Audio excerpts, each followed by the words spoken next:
Good morning, lovely ladies and gentlemen. Steve Collins coming to you from beautiful San Antonio, Texas, the second most powerful, passionate, purposeful coach and speaker in the world. Hope you guys are fired up and ready for another day. Good afternoon.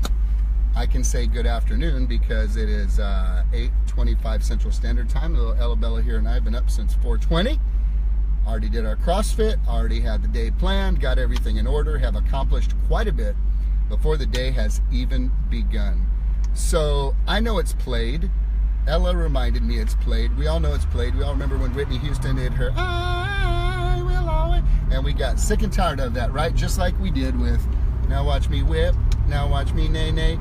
So today's subject, Now Watch Me Whip, Whip, Watch Me Nay Nay, is going to relate to setting and keeping standards. Setting and keeping standards. So let's talk about that real quick. One of the things that is phenomenal about growing in success, especially if you're an entrepreneur, is the ability to learn to succeed through other people.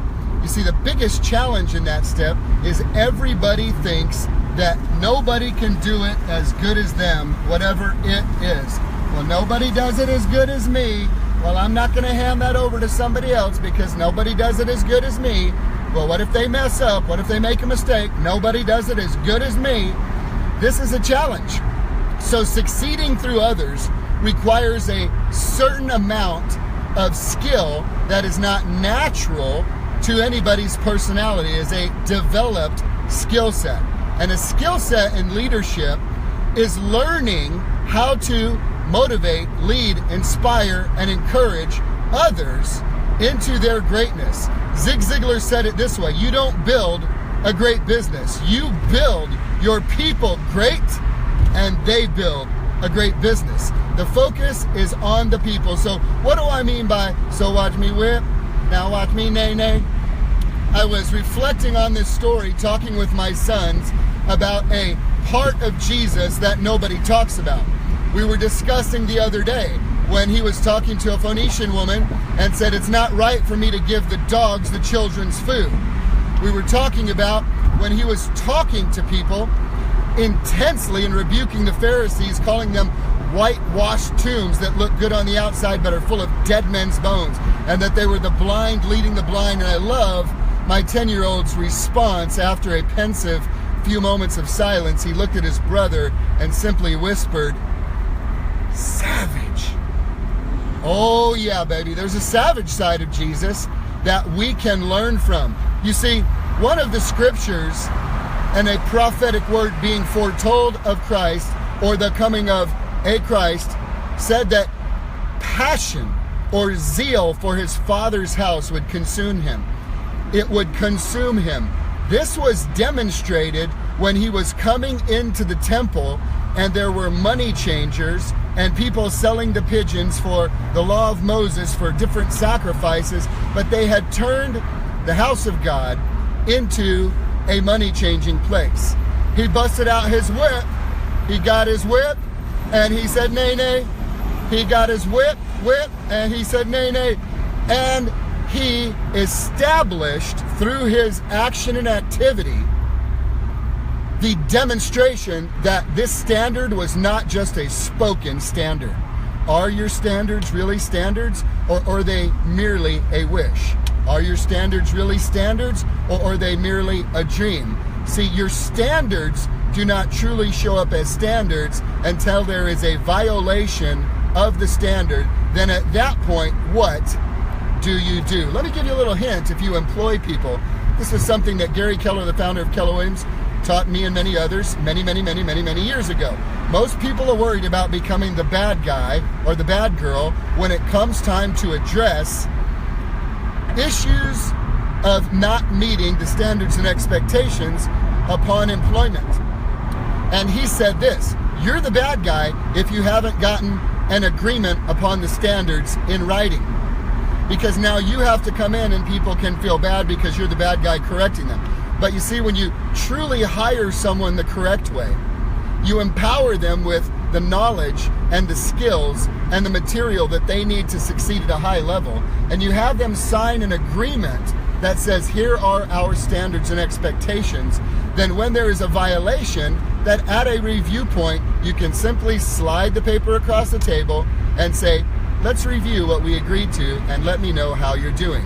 Now, the standards become the bad guy. You're not the bad guy. Do you really have standards, or do you just say you have standards? Do you have standards for your relationship?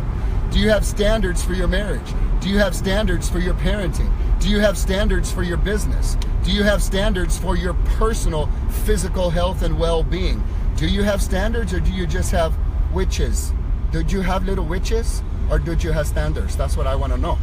If you have standards, you will know you have standards because you will fight for them, and you will bust out your whip and say nay, nay, when there is a violation of your standards. So ladies and gentlemen, please take this today as my desire to help you grow and become all that you are capable of becoming.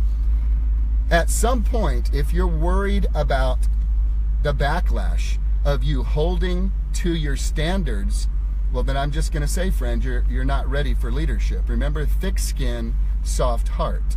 Thick skin, soft heart. Thick skin, soft heart. Guess how you develop thick skin as a leader? By making decisions and holding standards that are not popular, that cause others to come at you, or have an issue, or have a problem, or have a struggle, or not like you.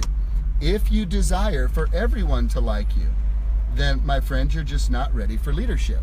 Because leadership requires you to act swiftly, act decisively, make decisions that you do not have the time to explain to the entire planet. You merely know, like Mr. Spock in Star Trek knows, that the needs of the many outweigh the needs of the few or the one. And if you're really wise, you can lead using a conversation that is designed to create agitation. You see, most great change will only come in a person's life with two factors: inspiration or desperation. Only one of those two factors is typically a catalyst in massive personal change and personal growth: inspiration or desperation. My desire is to be the inspiration source that causes you to self-reflect and see that God doesn't create any junk. He created you for bigger and better things, and the issue is really only in our head and how we see ourselves and what we feel we do or do not deserve based on the effort that we're putting into this life and personal growth. I, unfortunately, am among that crowd that it took massive desperation. It took me being a dead and dying 19-year-old drug addict committed to the Texas State Hospital by the court system, laying down, dying, detoxing on a gurney with needle tracks up and down my arms, to say, all of my best thinking has brought me to this place, and this is not a good place. God, if you're really real and you can really help me, you've got my life, because I'm going to take mine if you don't step in. And nothing happened. It's in my book, the book Like. If you want a copy, message me on here. I'll make sure we get you a copy. Now listen, here's the thing about it. It took desperation. My hope is that it becomes inspiration for you. You have the ability to choose what you allow into your mind. And that's what I want to leave you with today. Sometimes you got a whip, you got a nay-nay, the thoughts in your head.